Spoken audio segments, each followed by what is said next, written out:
नमस्कार दोस्तों, आज इस वीडियो के अंदर बहुत इंपॉर्टेंट बातें हम समझने वाले हैं और मेरे हिसाब से आपको ये वाली जो मैं वीडियो प्रोवाइड करा रहा हूँ और जो डिटेल्स प्रोवाइड कराऊंगा वो शायद ही आपको कहीं पे प्रोवाइड हो पाएगी।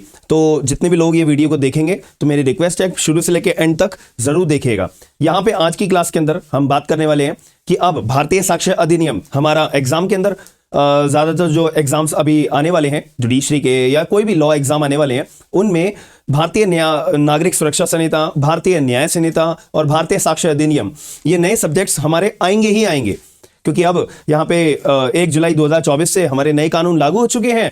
तो जैसे मैं दिल्ली की बात करूं, दिल्ली जुडिशरी हमारा आने वाला है, उत्तराखंड जुडिशरी आने वाला है, हिमाचल जुडिशरी हमारा आ चुका है, बट उन्होंने अपना पैटर्न बोला हुआ है कि हम अपने पुराने कानून पूछेंगे, बट उस बात को हम स्किप करते हुए यूपी जुडिशरी हमारा आने वाला है, एमपी जुडिशरी हमारा आने वाला है एंड फर्दर मोर हमारे एग्जाम्स आने वाले हैं। तो उनमें नए सब्जेक्ट्स हमसे पूछे जाएंगे, नए कानून हमसे पूछे जाएंगे। तो आज ये जो आपके लिए सेशन है तो भारतीय साक्ष्य अधिनियम, आई होप आप लोगों ने पढ़ा होगा, और अगर जो लोग अपना नहीं पढ़ चुके हैं कोई बात नहीं, हमने अपने एप्लीकेशन के ऊपर भारतीय साक्ष्य अधिनियम का पूरा फुल फ्लैश बैच आप लोगों के लिए शुरू करा हुआ है एंड भारतीय नागरिक सुरक्षा संहिता BNSS उसका भी बैच शुरू करा हुआ है। तो आप लोग फायदा उठा सकते हो, क्योंकि आपको दिखाई दे रहा होगा कि अब न्यू ईयर आने वाला है, 2025 आने वाला है। तो नई शुरुआत के लिए मैंने आप लोगों के लिए 55% डिस्काउंट सारे के सारे कोर्सेज पे आपको अवेलेबल करवाया हुआ है। तो जो भी लोग अवेल करना चाहते हैं डिस्काउंट को, तो आप लोग एप्लीकेशन डाउनलोड कर लो स्मार्ट एंड लीगल गाइडेंस के नाम से।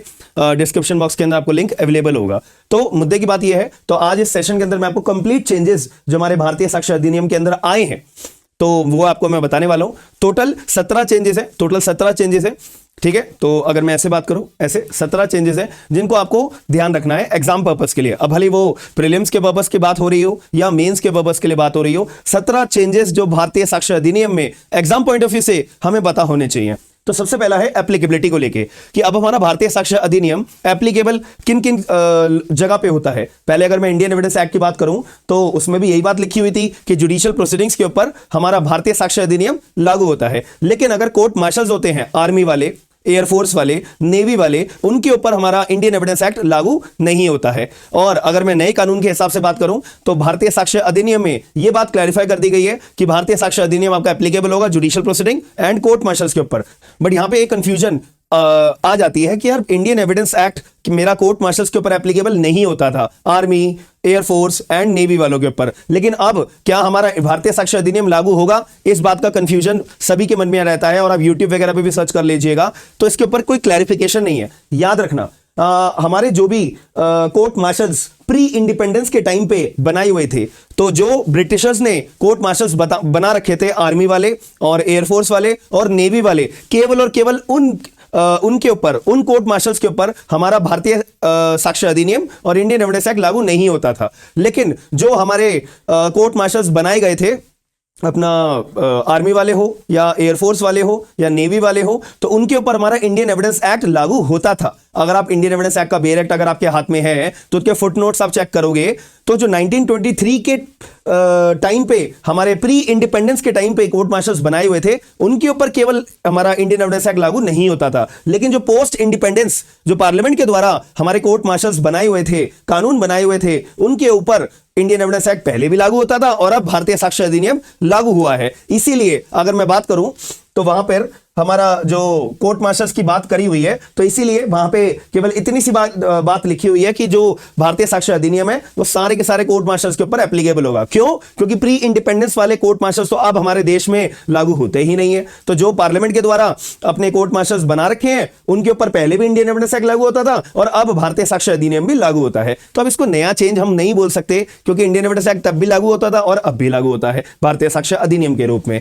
तो एक बात यहां पर आपको समझ में आ गई। तो इसकी मैंने एक्सप्लेनेशन लिखी हुई है कि earlier Indian evidence act is also applicable to all court martials, ठीक है। Here only difference is Indian evidence act is not applicable to army, air force, navy which was enforced on pre independence. जो pre independence वाले थे ना, उनके ऊपर लागू नहीं होता था। ये बात हमें जो हमारा टीचर होगा उसने शायद आप लोगों को, जिसने इंडियन एविडेंस एक्ट आपने जिससे भी पढ़ा होगा, तो शायद उन्होंने आपको ये बात को क्लैरिफाई करा होना चाहिए। अगर नहीं करा है कोई बात नहीं, अब आपको ये बात को क्लैरिफाई हो गई होगी। अब एक और बात आप गौर करिएगा, भारतीय साक्ष्य अधिनियम कहते हैं ना, कहीं पर भी ये नहीं लिखा हुआ है कि ये एप्लीकेबल होता है टू होल इंडिया।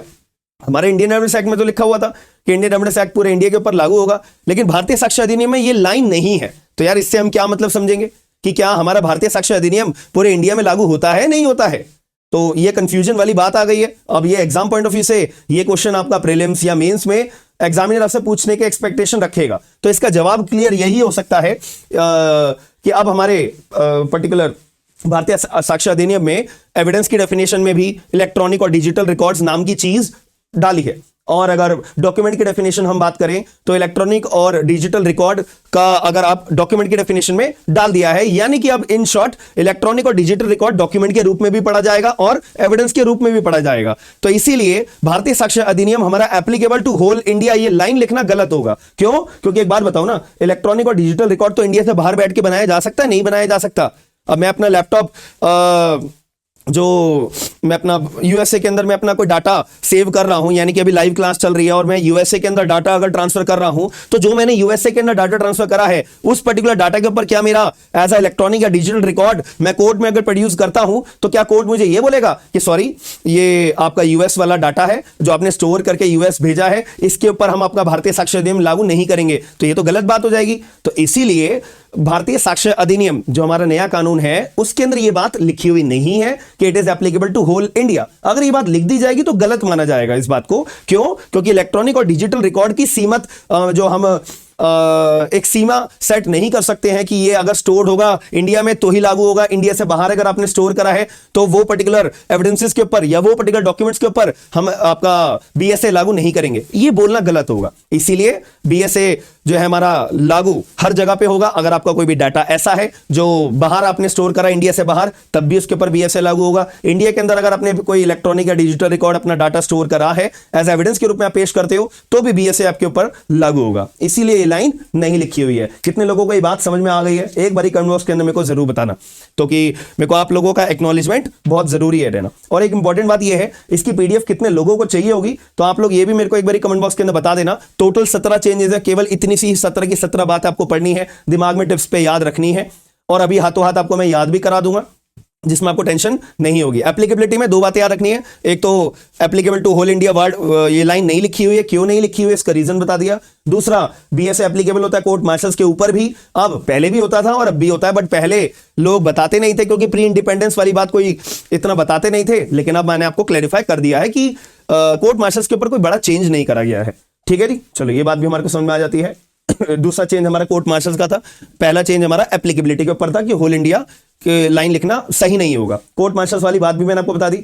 तीसरी बात अभी हमने डिस्कस करी थी कि डॉक्यूमेंट की डेफिनेशन क्या होती है, कि डॉक्यूमेंट जो हमारा एक्सप्रेस फॉर्म में होता है, ठीक है, डिस्क्राइब फॉर्म में होता है, और जो रिकॉर्ड करा जाता है एक सब्सटेंस के ऊपर। सब्सटेंस का मतलब क्या होता है? सब्सटेंस का मतलब होता है जिसको मैं छू सकता हूं, देख सकता हूं, कॉर्पोरल थिंग के रूप में मैं छू सकता हूं, वो अपने आप में डॉक्यूमेंट होता है। जैसे पत्थर के ऊपर अगर मैंने अपना नाम लिख दिया आयुष, तो वो अपने आप में डॉक्यूमेंट की डेफिनेशन में आएगा। हाँ, तो लेटर्स, फिगर्स, मार्क्स या कोई भी सब्सटेंस का इस्तेमाल करके अगर आपने कोई लेटर, फिगर, मार्क्स, लिखित में कुछ भी करा है तो वो आपकी डॉक्यूमेंट की डेफिनेशन में आता है। तो पहले हमारे को इंडियन एविडेंस एक्ट की डेफिनेशन में डॉक्यूमेंट की डेफिनेशन इतनी सी बता रखी थी, लेकिन भारतीय साक्ष्य अधिनियम एज पर सेक्शन 2D के अंदर एक नई बात और ऐड कर दी गई है कि अगर कोई इलेक्ट्रॉनिक या डिजिटल फॉर्म के अंदर भी अगर आपने डॉक्यूमेंट कोई प्रिपेयर करा हुआ है तो वो भी आपकी डॉक्यूमेंट की डेफिनेशन में आ जाता है। तो एक ये नया चेंज आया है, बट इससे इंपैक्ट क्या पड़ेगा? याद रखना, इससे इंपैक्ट बहुत बड़ी बात पड़ेगी।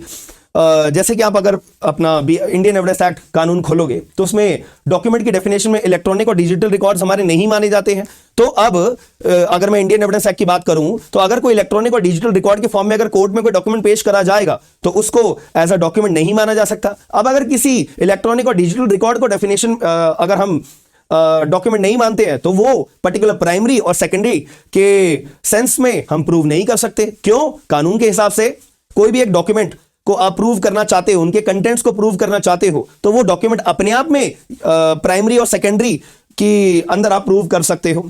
लेकिन जब मेरा इलेक्ट्रॉनिक और डिजिटल रिकॉर्ड डॉक्यूमेंट की डेफिनेशन में माना ही नहीं जाएगा तो उस पर्टिकुलर डॉक्यूमेंट को, इलेक्ट्रॉनिक और डिजिटल रिकॉर्ड्स को मैं प्राइमरी और सेकेंडरी एविडेंस का इस्तेमाल करके कैसे प्रूव कर पाऊंगा? तो पुराने वाले कानून में ये ग्लिच था।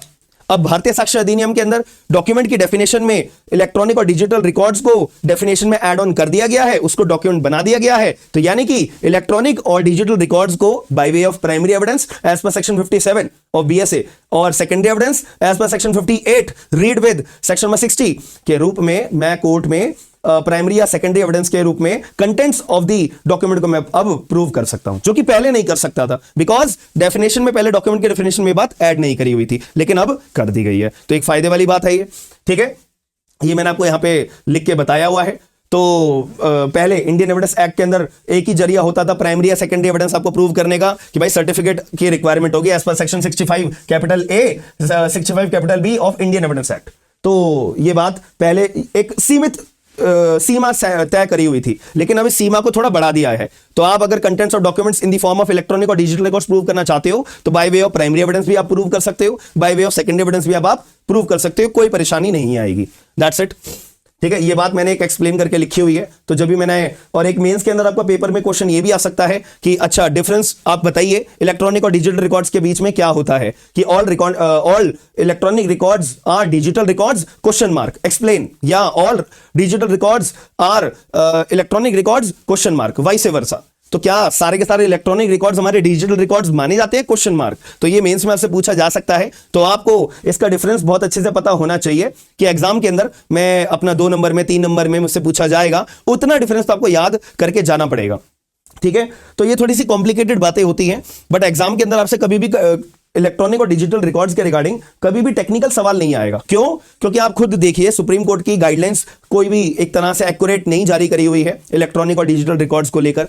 कोई भी हाई कोर्ट का ऐसा जजमेंट नहीं मिलेगा जहां पे एक्यूरेटली ये बता रखा हो कि इलेक्ट्रॉनिक रिकॉर्ड ये होता है, डिजिटल रिकॉर्ड ये होता है। तो अभी हम इसके बारे में चर्चा कुछ सालों के अंदर करी जाएगी। क्यों? क्योंकि सुप्रीम कोर्ट के अंदर केसेस अपने फाइल होंगे एंड क्लैरिटी आएगी, तो 2-3 साल का टाइम यहां पे लगेगा। तो इन द मीन टाइम अभी जितना हमारे पे कंटेंट अवेलेबल है तो हमारे को फायदा ही फायदा है। तो हमारे को अभी कोई एज सच कोई जजमेंट याद करने की जरूरत नहीं है इस पर्टिकुलर जवाब को हमें देने के लिए। तो मैंने एक शॉर्ट नोट यहां पे बना के रखा हुआ है कि आप लोग इसको याद कर लीजिए, ठीक है। और एट द एंड हम ये लिख सकते हैं कि अपना एक्सप्लेन करने के बाद इलेक्ट्रॉनिक रिकॉर्ड ये होता है, डिजिटल रिकॉर्ड ये होता है। एट द एंड हम ये बोल सकते हैं all digital records are electronic records, कि सारे के सारे डिजिटल रिकॉर्ड जो होंगे वो इलेक्ट्रॉनिक रिकॉर्ड्स तो होंगे, लेकिन सारे के सारे इलेक्ट्रॉनिक रिकॉर्ड्स वो डिजिटल रिकॉर्ड्स नहीं माने जाते हैं। अब वो क्यों नहीं माने जाते हैं उसके लिए हम आपको ये एक्सप्लेनेशंस पढ़नी पड़ेगी, ठीक है। तो इसलिए मैंने आपको कहा है कि अगर किसी को पीडीएफ चाहिए हो ना तो मेरे को एक बार कमेंट बॉक्स के अंदर बता दीजिएगा, तो टेलीग्राम पे मैं अपलोड करवा दूंगा। अब आ जाती है बात चौथे चेंज की। तो as per section 2E evidence की डेफिनेशन हमें बता रखी है। एविडेंस 2 तरह से होता है, एक तो ओरल एविडेंस और एक documentary evidence. Oral evidence all statements including electronic और digital records which court permitted or required to be made by the witness before the court, ठीक है। तो इसको हम ओरल एविडेंस बोलते हैं। और डॉक्यूमेंट्री एविडेंस को हम क्या बोलते हैं? All the documents including electronic और digital records produce for the inspection of the court and document are known as documentary evidence as per section 2E। But यहां पे अब डेफिनेशन में ये 2 बातें ऐड कर दी गई है। इलेक्ट्रॉनिक और डिजिटल रिकॉर्ड्स के फॉर्म में अगर कोई हमारा एविडेंस होगा तो उसको भी हम एविडेंस मानेंगे। और अगर आपसे कोई पूछे इंटरव्यू में या कोई प्रीलिम्स में कि एक बात बताओ, क्या इंडियन एविडेंस एक्ट जब हमारे देश में लागू था तो एविडेंस की डेफिनेशन में ये इलेक्ट्रॉनिक और डिजिटल रिकॉर्ड पहले से सुप्रीम कोर्ट ने कोई जजमेंट में इंसर्ट कर दिया था? अगर मैं बोलूं हाँ कर दिया गया था, तो सुप्रीम कोर्ट ने in the case of state of Maharashtra versus doctor Prafulla B Desai 2003 supreme court, 2003 में ही सुप्रीम कोर्ट ने ऑलरेडी एक बात बोल दी गई थी कि अगर कोई विटनेस का एग्जामिनेशन करना है ना तो बाय एग्जामिनेशन इन चीफ या क्रॉस एग्जामिनेशन, तो bye way of video conferencing, bye way of electronically आप जो है कोई भी विटनेस का एग्जामिनेशन कर सकते हो, कोई दिक्कत नहीं है। हालांकि एविडेंस की डेफिनेशन में इलेक्ट्रॉनिक या डिजिटल रिकॉर्ड या वीडियो कॉन्फ्रेंसिंग नाम की चीज नहीं बोली हुई है, लेकिन सुप्रीम कोर्ट ने कहा है कि हम बोल रहे हैं बात कि आप जो है कर सकते हो। अब भारतीय साक्ष्य अधिनियम हमारे देश में लागू हो गया है, इन्होंने एविडेंस की डेफिनेशन में इलेक्ट्रॉनिक और डिजिटल रिकॉर्ड्स ऐड कर दिया गया है, बात ही खत्म हो जाती है।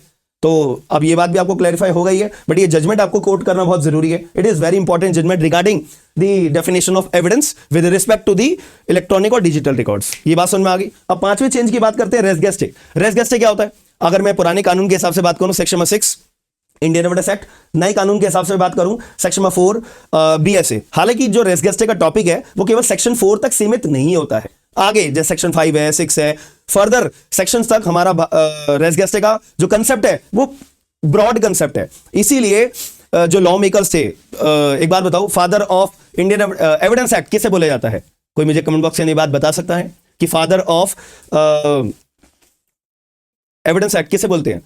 ये भी क्वेश्चन आता है। तो सर जेम्स स्टीफन। तो सर जेम्स स्टीफन के द्वारा पूरा का पूरा एविडेंस एक्ट ड्राफ्ट करा गया था। इतना ब्यूटीफुली ड्राफ्ट करा गया था कि हमारे को अमेंडमेंट आज तक इतने 100 साल से ऊपर हो गए, ठीक है, हमें कोई जरूरत भी नहीं पड़ी। वो तो बस एक आधा जो इलेक्ट्रॉनिक एविडेंस के रिगार्डिंग जो अमेंडमेंट आई थी सुप्रीम कोर्ट के द्वारा उसमें करनी पड़ी थी, बाकी कोई चेंज नहीं करा गया। तो इसीलिए रेस गेस्टे के अंदर ना हमारा डेफिनेशन में अगर हम पढ़ते हैं तो क्या बोल रहा है, रेस गेस्टे का मतलब क्या होता है? तो बेरेट के अंदर ये बात बोल रखी है कि अगर कोई भी ऐसा फैक्ट है जो अपने आप में इशू में नहीं है लेकिन बाद में वो कनेक्शन बताता है अपना फैक्ट इन इशू को लेकर, और वो इतनी अच्छे से अपना कनेक्शन बताता है फैक्ट इन इशू को लेकर, which forming the part of the same transaction, इसको हम बोलते हैं रेस गेस्टे। तो रेस गेस्टे हमारा अनडिफाइंड होता है, ऑटोमेटिक होता है, और कंटेम्परस होता है, स्पॉन्टेनियस होता है, कॉन्टिन्यूटी के साथ होता है।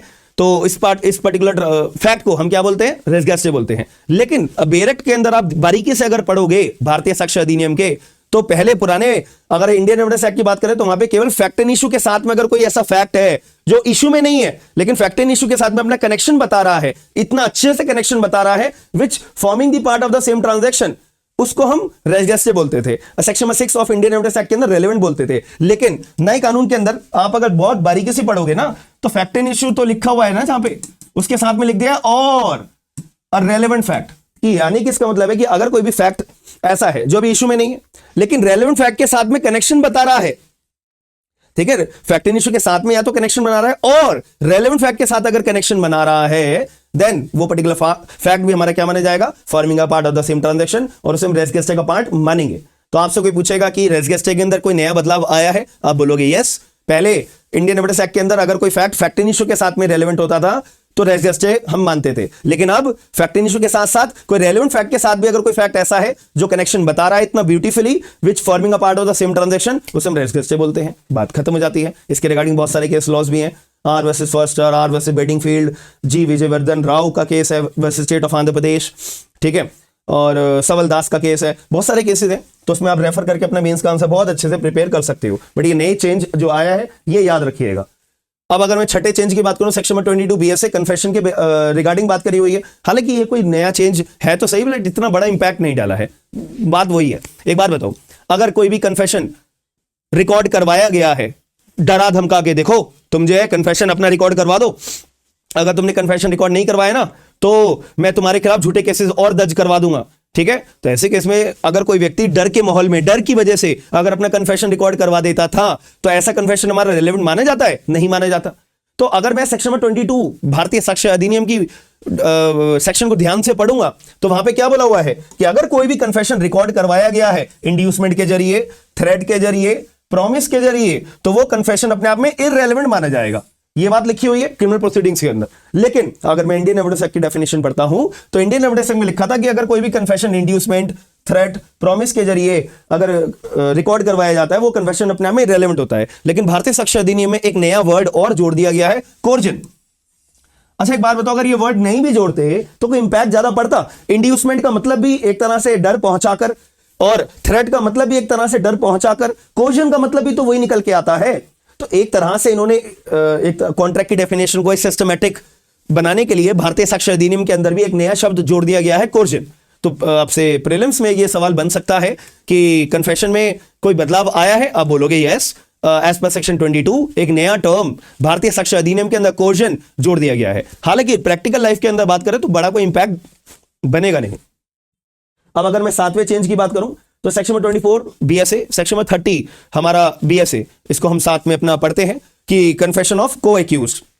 एक बात बताओ, कन्फेशन ऑफ को एक्यूज्ड का रेलेवेंसी कब आएगी? पहली बात, दो अपराधी हैं, दोनों अपराधियों का अगर जॉइंट ट्रायल चल रहा होगा और दोनों अपराधियों के ऊपर सेम ऑफेंस अपना चार्ज में लगाया हुआ होगा, तब जाके कन्फेशन ऑफ को एक्यूज हमारा रेलेवेंट माना जाएगा। हालांकि भी सुप्रीम कोर्ट ने 2024 में भी अभी 2 दिन पहले एक जजमेंट भी पास करा हुआ है, जो मैं आपको अभी बात एक्सप्लेन कर रहा हूं, ठीक है। तो सबसे पहली बात, ए नाम का व्यक्ति है और बी नाम का व्यक्ति है, इन दोनों के खिलाफ एफआईआर दर्ज हुई है। इन दोनों ने सी नाम के व्यक्ति का मर्डर कर दिया है, ठीक है। अब हो सकता है कि बी नाम का व्यक्ति बाहर पहरेदारी दे रहा हो, ए नाम का व्यक्ति चाकू मार के आया हो, बट दोनों एक्यूज तो होंगे ना, कॉमन इंटेंशन, कॉमन ऑब्जेक्ट। इसके आधार पे वाइकेरियस लाइबिलिटी अराइज होगी ना, चाकू ए ने मारा लेकिन ए भी तो साथी था ना, तो वाइकेरियसली दोनों लाइबल होंगे मर्डर के अपराध के लिए। ठीक है, तो अब इनके ऊपर ट्रायल चलाया गया। अब ए और बी के भी अपना ट्रायल चल रहा है, तो अब ये ट्रायल चल रहा है तो मैं ये बोल सकता हूं ज्वाइंट ट्रायल चल रहा है और इनके लिए सेम चार्ज लगा है। किस चीज का? मर्डर का चार्ज लगा हुआ है। अब ऐसे केस में अगर बी नाम का व्यक्ति कन्फेस करता है, जैसा साहब देखो भाई सीधी सी बात है, मैंने और मेरे साथी ने दोनों ने मिलके सी नाम के व्यक्ति का मर्डर करा है, तो मैंने तो मर्डर करा ही करा है, मेरा साथी भी तो था ए नाम का व्यक्ति, उसको भी गर्दन पकड़ो उसकी। तो सवाल यहां पे उठता है कि एक जो बी नाम का व्यक्ति अगर कन्फेशन दे रहा है तो वो कन्फेशन बी के खिलाफ पड़ा तो जाएगा, वो तो कोई दिक्कत वाली बात नहीं है, बी को तो जेल जाएगा ही जाएगा।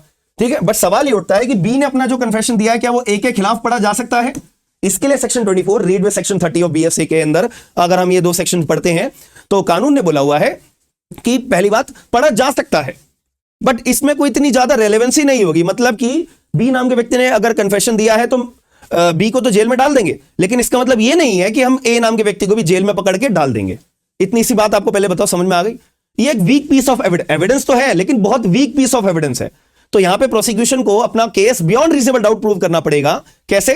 कि अगर बहुत सारे सबूत लेकर आएंगे कि देखो जैसा जब बी का यहां पे मर्डर हुआ तो ए और बी दोनों के फुटप्रिंट्स थे, दोनों के फिंगरप्रिंट्स थे, सीसीटीवी फुटेज में ए और बी अपना बाहर इनका घर में दोनों घुसे हैं, ये साफ इनका चेहरा दिखाई दे रहा है, और चाकू के निशान पे ए नाम के व्यक्ति का और बी नाम के व्यक्ति का दोनों के निशान हैं, और डेड बॉडी को घसीटा गया है, जब घसीट रहे थे डेड बॉडी पे तो मार्क्स थे, उनमें जूतों के निशान ए नाम के व्यक्ति के भी थे, बी नाम के व्यक्ति के भी थे, ए और बी दोनों की दुश्मनी थी सी नाम के व्यक्ति के साथ में, वगैरह वगैरह। तो ये सारे के सारे अगर सबूत कड़ियों से कड़ियां जोड़ देते हो, फिर भी अगर कुछ जरा सी कमी आ जाती है कि क्या ए नाम के व्यक्ति ने कुछ मर्डर करा होगा या नहीं, जरा सी अगर कोई कमी रह भी जाती है, तब जो है सेक्शन 24 सेक्शन 30 और साथ में अगर कन्फेशन बी नाम का व्यक्ति भी दे रहा है और ए नाम के व्यक्ति के खिलाफ भी कन्फेशन, तब पढ़ा जा सकता है। It is a weak piece of evidence but it is not a substantive piece of evidence.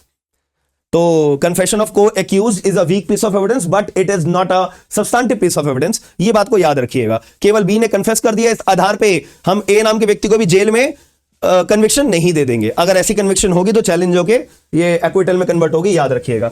ठीक है, बट यहां पे चेंज क्या आया है ये बताओ ना पहले तो। चेंज क्या है सर? आप तो कॉन्सेप्ट आपने बता दिया, हमारे को भी पता है कंसेप्ट, ठीक है, हमने भी पढ़ा हुआ इंडियन एविडेंस एक्ट में, ये तो पहले भी था और अब भी है। क्या चेंज क्या करा है? देखो याद रखना, अब दो बंदों का अपना ज्वाइंट ट्रायल चल रहा होगा, जैसे कि ए नाम का व्यक्ति और बी नाम के व्यक्ति का ज्वाइंट ट्रायल चलना जरूरी है, तभी हम यहां पे कन्फेशन ऑफ को एक्यूज की बात करेंगे। अब अगर मान लेते हैं ए नाम के व्यक्ति अरेस्ट हो चुका है, बी नाम का व्यक्ति अभी फरार है, छुपा हुआ बैठा हुआ है, पुलिस वाले ने इसको भी अरेस्ट नहीं करा है, और ए नाम का व्यक्ति बोल रहा है जैसा मैंने भी मर्डर करा है और मेरा एक साथी है बी नाम का व्यक्ति, उसने भी मर्डर करा है, तो ज्वाइंट ट्रायल चल गया।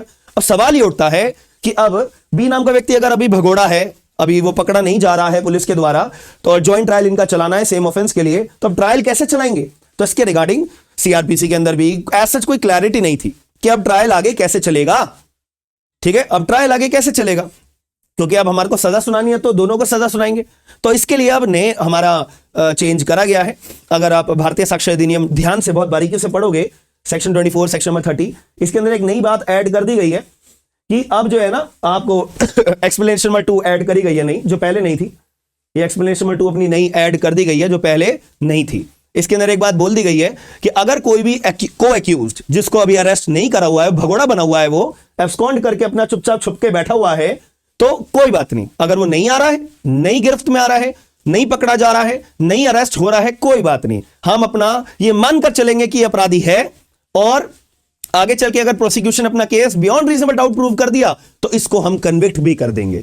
अब इसके पास आगे कोई अधिकार नहीं होगा कि जैसा आपने जो एविडेंसेस रिकॉर्ड करे थे ट्रायल के दौरान, मैं उस टाइम मौजूद तो था नहीं, तो आपने कैसे कैसे एविडेंस रिकॉर्ड कर दिए, क्योंकि कानून तो हमारा यही कहता है कि एक्यूज के प्रेजेंस में ही रिकॉर्ड करे जाएंगे एविडेंसेस, बट यहां पे उसकी एक्सेप्शन एक्सप्लेनेशन नंबर 2 में ऐड कर दी है कि देखो जब हमने आपके खिलाफ ट्रायल चला रहे थे को एक्यूज के तौर पे, तब आप अवेलेबल नहीं थे, तो आप छुपे हुए बैठे थे, तो हम आपका इंतजार नहीं करेंगे बैठे हुए कि आप आओगे तो हम आगे ट्रायल चलाएंगे। आप नहीं आए, कोई बात नहीं, एक्सप्लेनेशन नंबर 2 ऐड कर दी गई है, और कानून ने हमारे को अधिकार दे दिया है कोर्ट्स को कि अब अगर कोई एक्यूज नहीं है, कोई बात नहीं है, डीम्ड करके मान लो कि वो प्रेजेंट है, एंड उसको अगर कन्विक्शन देनी है तो आप दे सकते हो। कभी भी पकड़ा जाएगा, प्रोक्लेम्ड ऑफेंडर कभी भी पकड़ा जाएगा, उसको गर्दन पकड़ के सीधा जेल में डाल देंगे, और वो बोलेगा भैया मेरे को जेल में क्यों डाल रहे हो, तुम्हारे खिलाफ कन्विक्शन ऑर्डर पास हो चुका है, बात खत्म। अब उसके बाद कोई आवाज उठाने का ये एक ग्राउंड नहीं बचेगा कि मेरे सामने तो एविडेंसेस रिकॉर्ड करे हुए ही नहीं है, एक्सेट्रा एक्सेट्रा। तो ये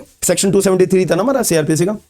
अब एक बार आप मुझे नया वाला सेक्शन बताना, ठीक है, एक सेकंड को मैं अभी बता देता हूं आपको। सेक्शन नंबर 273 हमारा सीआरपीसी का बताता था ना कि एविडेंस जो है वो रिकॉर्ड करे जाने चाहिए in the presence of accused person. Section number 308 BNSS के अंदर ये बात ऐड कर दी गई है। इसके अंदर आप बीएनएसएस के अंदर सेक्शन नंबर अगर वो पढ़ोगे सेक्शन 308 और सेक्शन नंबर 84 बीएनएसएस के अंदर आप पढ़ोगे तो ये बात ऐड कर दी गई है कि अगर कोई व्यक्ति को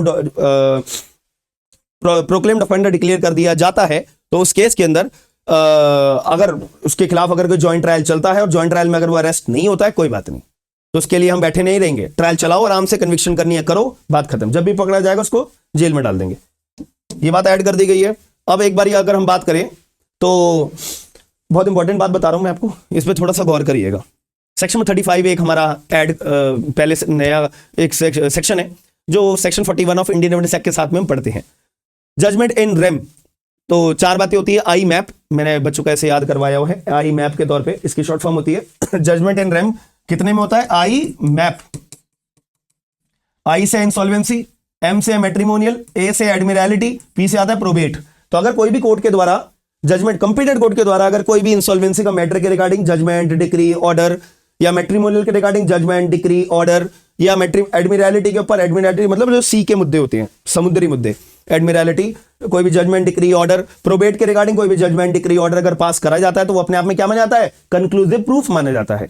ठीक है, against the whole world, judgement in rem against the whole world ये माना जाता है। अब अगर कोई एक हस्बैंड एंड वाइफ का अपना डिवोर्स अगर हो गया है तो अब उनके ऊपर कोई केस फाइल नहीं कर सकता। अच्छा तुम्हारी शादी हुई है, अच्छा तुम्हारा डिवोर्स हो गया, अरे भैया एक बारी कोर्ट ने डिक्री पास कर दी है तो अगेंस्ट दी ऑल है कि अब कोई व्यक्ति ये नहीं बोल सकता कि हाँ भाई मेरा शादीशुदा जीवन है। नो, कोर्ट ने बोल दिया, एक बार डिक्री पास कर दी है कि आप हस्बैंड एंड वाइफ, आपका डिवोर्स हो चुका है तो हो चुका है। अब दोबारा केस फाइल करके डिवोर्स हुआ है नहीं हुआ है ये प्रूव करने की जरूरत नहीं है, बस एक बार डिवोर्स डिक्री दिखाओ, खत्म बात। तो जजमेंट इन रेम इसे बोला जाता है। लेकिन याद रखना नया चेंज क्या आया है, पहले बोले जाता था सेक्शन 41 अगर आप पढ़ोगे इंडियन एविडेंस एक्ट का, उसमें केवल कोर्ट की बात करिए। लेकिन अब भारतीय साक्ष्य अधिनियम अगर सेक्शन 35 ओपन करते हो तो उसमें ट्राइब्यूनल नाम की चीज भी ऐड कर दी गई है। ठीक है, ट्राइब्यूनल भी ऐड कर दिया गया है क्योंकि इंसॉल्वेंसी का मैटर बताओ ना कौन सी कोर्ट में जाता है? कोई भी कोर्ट में नहीं जाता, वो तो ट्राइब्यूनल्स में जाता है। नेशनल कंपनी लॉ ट्राइब्यूनल्स और banker insolvency and bankruptcy act तो पूरा प्रॉपर ट्राइब्यूनल में केस चलता है। तो अब इसके रिगार्डिंग पहले बहुत कंफ्यूजन होती थी, यार ये तो जजमेंट इन रेम नहीं माना जाएगा क्योंकि ये तो ट्राइब्यूनल के द्वारा पास करा गया है। लेकिन भारतीय साक्ष्य अधिनियम के अंदर ये कंफ्यूजन को दूर कर दिया है कि आप कोई ट्राइब्यूनल भी जजमेंट पास करेगा, डिक्री, ऑर्डर कोई भी, तो वो भी अपने आप में क्या मान जाएगा? कंक्लूसिव प्रूफ माना जाएगा, जजमेंट इन रेम माना जाएगा। इस पर सेक्शन 35 ये बात एक ऐड करिए। अब अगर मैं नौवा पॉइंट बताऊं तो यहां पे बोला ओपिनियन ऑफ एक्सपर्ट, सेक्शन 39 से 45 के अंदर हमारा बीएसए के अंदर एक्सपर्ट ओपिनियन के बारे में बात करिए। तो इसमें भी एक नई चीज ऐड करी है, एनी अदर फील्ड, जो इंडियन एविडेंस एक्ट में नहीं थी। तो अब यहां पे बोला गया है कि अगर मान लेते हैं कि कोई भी अपने आप में फॉरेन लॉ की अगर कोई भी फैक्ट होता है तो साइंस का, आर्ट का, हैंडराइटिंग का, फिंगरप्रिंट का, फिंगर इंप्रेशन का, ये पहले तो था, लेकिन एनी अदर फील्ड अभी नई टर्म ऐड करी गई है। इससे यह दर्शाया जाता है कि आगे चल के कोई नई डिस्कवरी होती है, कोई नया गैजेट आता है जिसके बारे में हमारे को नहीं पता, तो कानून ने बोल दिया गया है कि इस बात का भी अगर रेकी करनी है, रिसर्च करनी है, तो अगर कोई एक्सपर्ट ने अपनी इसके बारे में ओपिनियन देनी है तो वो अपने आप में ओपिनियन, एक्सपर्ट ओपिनियन सेक्शन 39 की डेफिनेशन बीएसए के अंदर मानी जाएगी। तो आगे का सोच के भी भारतीय साक्ष्य अधिनियम के अंदर यह बात ऐड कर दी गई है, जो बहुत अच्छी बात है। प्रीलिम्स के लिए आपका ये एग्जाम का क्वेश्चन बन सकता है।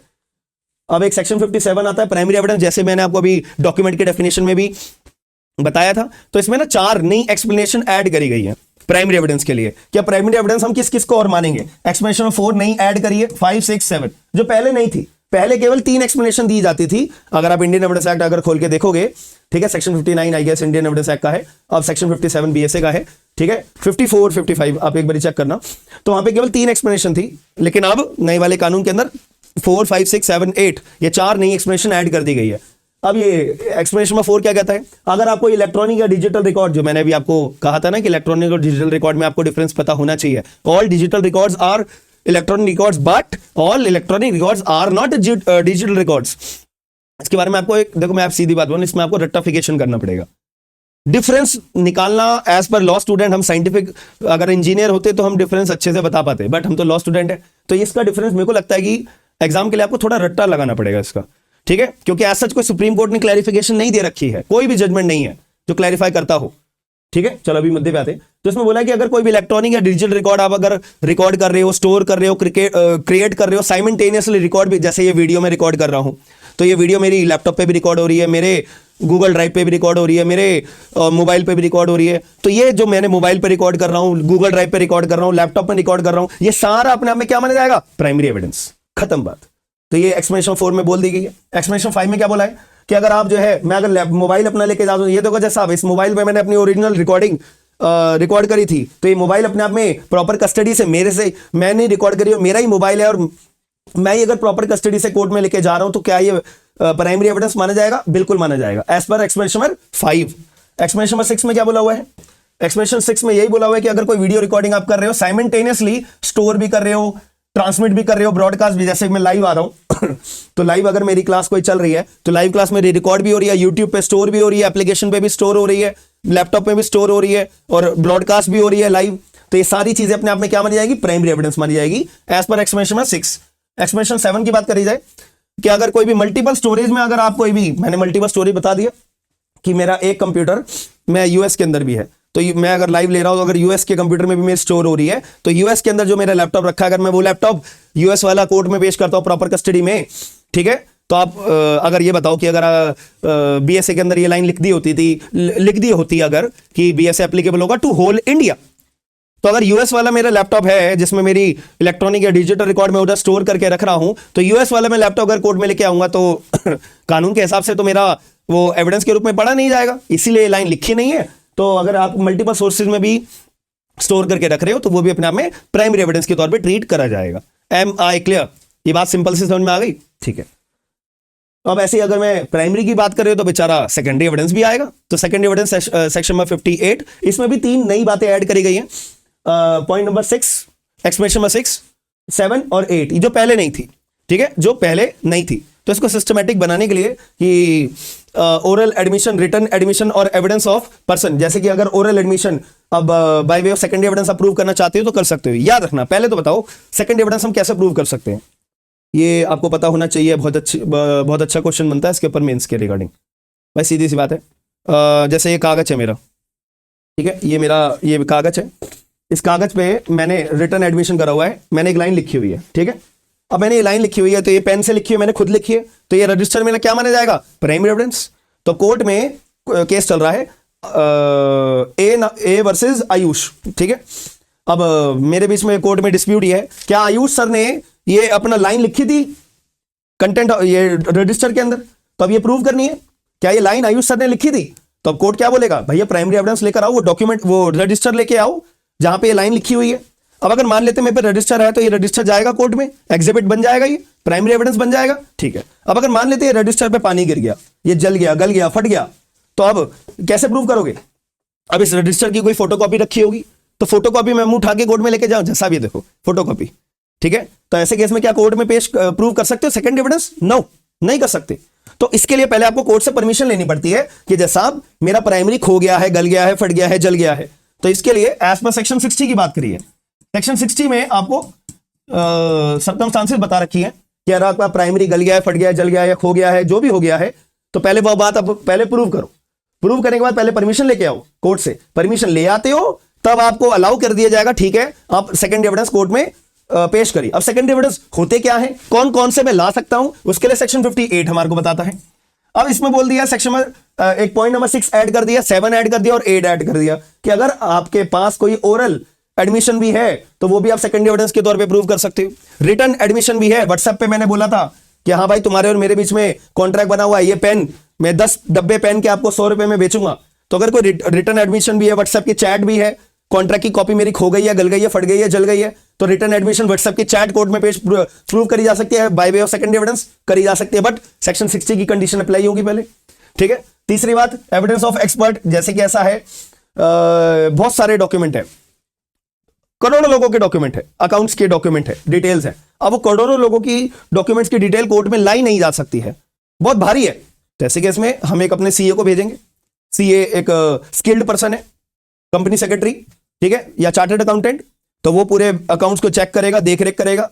तो अब जो सीए है उसके दिमाग में सारी डिटेल्स आ गई है, क्या गलत है क्या सही है, तो अब उस सीए को कोर्ट पे गवाही पे बुला सकते हैं, बुला सकते हैं। तो जो स्किल्ड पर्सन होगा, स्किल्ड पर्सन, उसकी अपने आप में एविडेंस डेपोजिशन रिकॉर्ड करवाई जा सकती है, कराई जा सकती है। तो वो अब पॉइंट नंबर 8 के अंदर ये बात ऐड कर दी गई है जो पहले नहीं थी।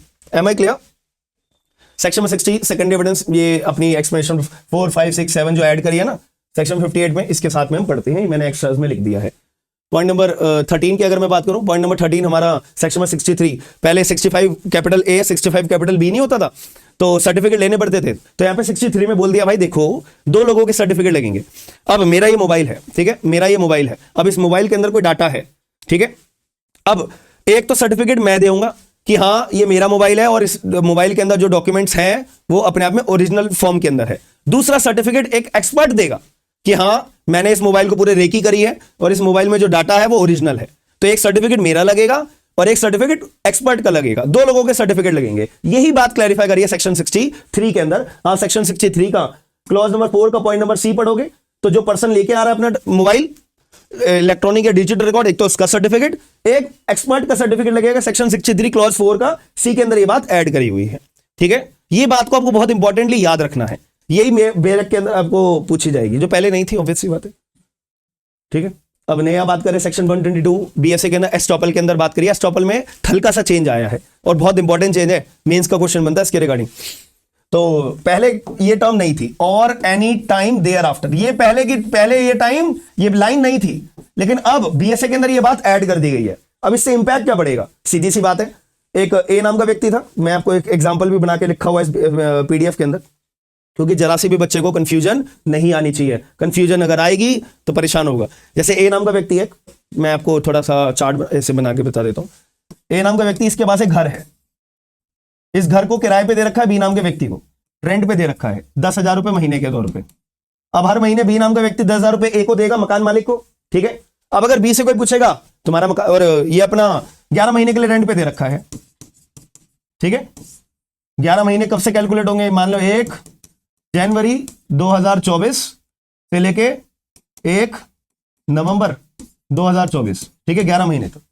अब 1 जनवरी 2024 से लेके 1 नवंबर 2024 के बीच में अगर बी नाम के व्यक्ति से कोई पूछता है हाँ भाई तुम्हारा मकान मालिक कौन है, तो यहां पे बी नाम का व्यक्ति बाउंड है ये बताने के लिए भैया मेरा मकान मालिक ए नाम का व्यक्ति है, ठीक है।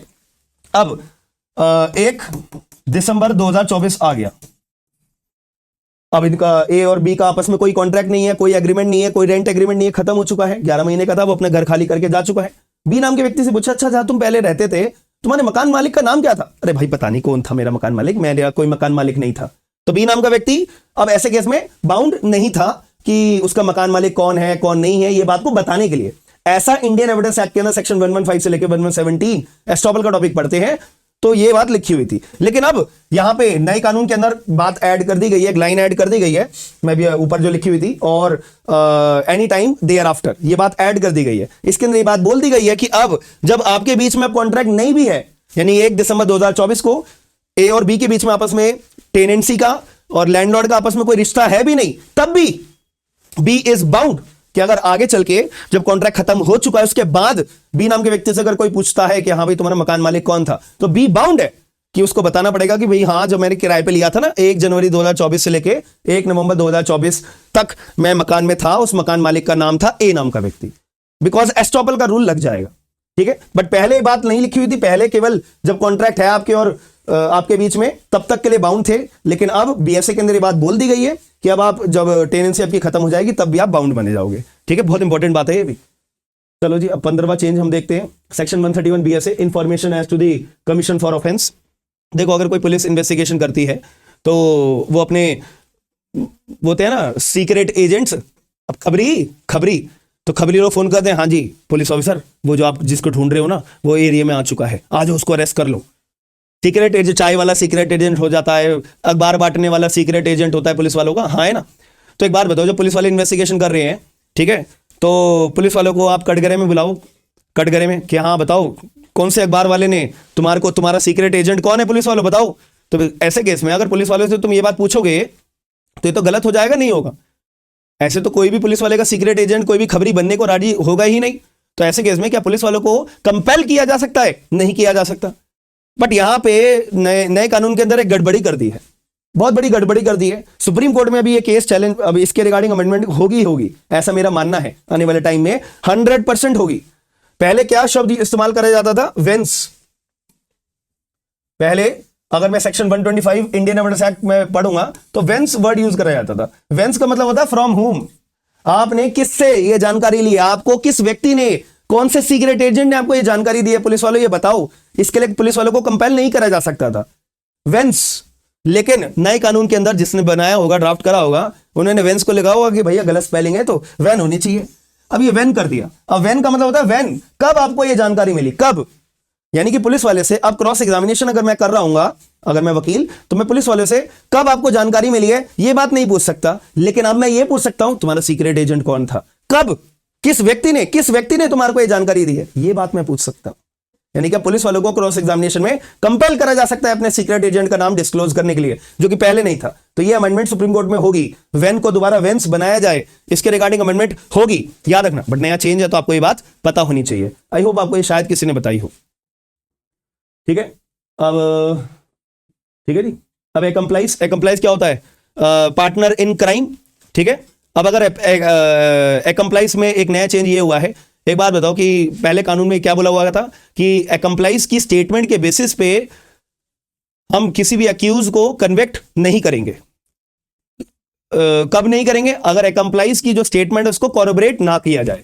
ठीक है, एक ये बात सही होनी चाहिए। कानून में बोला हुआ था कि accomplice is unworthy witness unless corroborated. Accomplice अपने आप में बेकार विटनेस है जब तक उसकी जो स्टेटमेंट है वो कॉरोबरेट ना हो रही हो। ये बात एक लिखी हुई थी। और एक section 114 capital B of Indian evidence act, section number 119 capital B of BSA, ये दोनों को साथ में पढ़ना, याद रखना, एग्जांपल वाला बी है ये। तो उसमें लिखा हुआ है complies is unworthy witness unless corroborated. एक सेक्शन 133 था हमारा इंडियन एविडेंस एक्ट का, जिसमें बहुत ज्यादा परेशानी पैदा कर दी थी। एक जगह लिखा हुआ था कि भाई अगर जज साहब एक्यूज को कन्विक्ट अगर कर भी देते हैं on the basis of statement of accomplice uncorroborated तो वैलिड होगा। लेकिन एक तरफ सेक्शन में लिखा हुआ था बीएसए इंडियन एविडेंस एक्ट के अंदर कि statement of complies is unworthy unless corroborated.